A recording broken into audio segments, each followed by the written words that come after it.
ابو جال نے جب اعلان کیا نا جو حضور کو شہید کرے گا تو اسے 100 سرخ اونٹ دیے جائیں گے. حضرت فضالہ بن عمیر ایک صحابی ہیں، کہتے ہیں میں عورتوں کا معاذ اللہ بڑا رسیہ تھا، تو کہتے ہیں میں خنجر بغل میں دبا کے نا تو طواف کعبہ کرنے چلا گیا.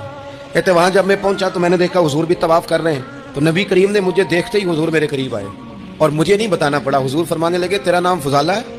میں نے کہا ہاں. تو محبوب فرمانے لگے کیا باتیں کر رہے ہو اپنے آپ سے؟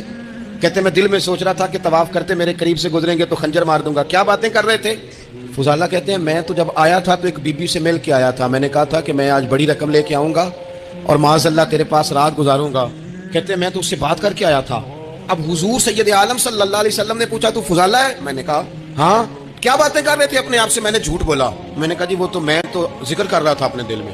کہتے ہیں حضور مسکرائے اور مسکرا کے فرمانے لگے چل چھوڑ، جس کام آیا تھا وہ کرتا کیوں نہیں؟ میں جو تیرے سامنے کھڑا ہوں تو کرنا. خیال آیا مسلمان نیک و بد پہچان جاتے ہیں اور آقا آدمی کے دل کی باتیں جان جاتے ہیں. کرنا وہ کام. تو فضالہ کہتے ہیں کہ میں کانپ گیا، میرے ہاتھ سے وہ خنجر گر گیا. حضور نے میرے سینے پہ ہاتھ پھیرا، اس طرح پھیرا کہ زندگی میں اتنا سکون کبھی نہیں ملا. میں قرار محسوس کرنے لگا. کہتے ہیں حضور فرمانے لگے کیا وہ وقت نہیں آیا کہ تو کلمہ پڑھ جائے؟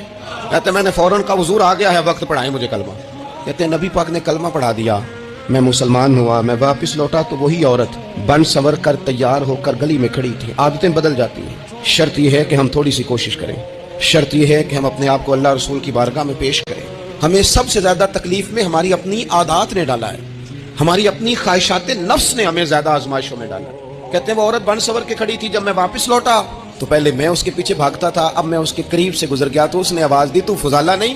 کہتے میری جھکی ہوئی گردن، میں سر نہیں اٹھاتا. مجھے کہنے لگی تو وہ نہیں ہے جو فضالہ ہے؟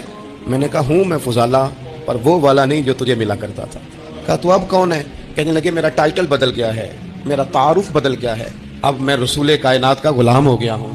لوگ مجھے مسلمان کہتے ہیں، اب میری نگاہوں میں جچتا نہیں کوئی، جیسے میرے محبوب ہیں ایسا نہیں کوئی. کہتے ہیں بدل گئی عادت، میں وہی ہوں پر میرا لہجہ میرا مزاج ہی بدل گیا.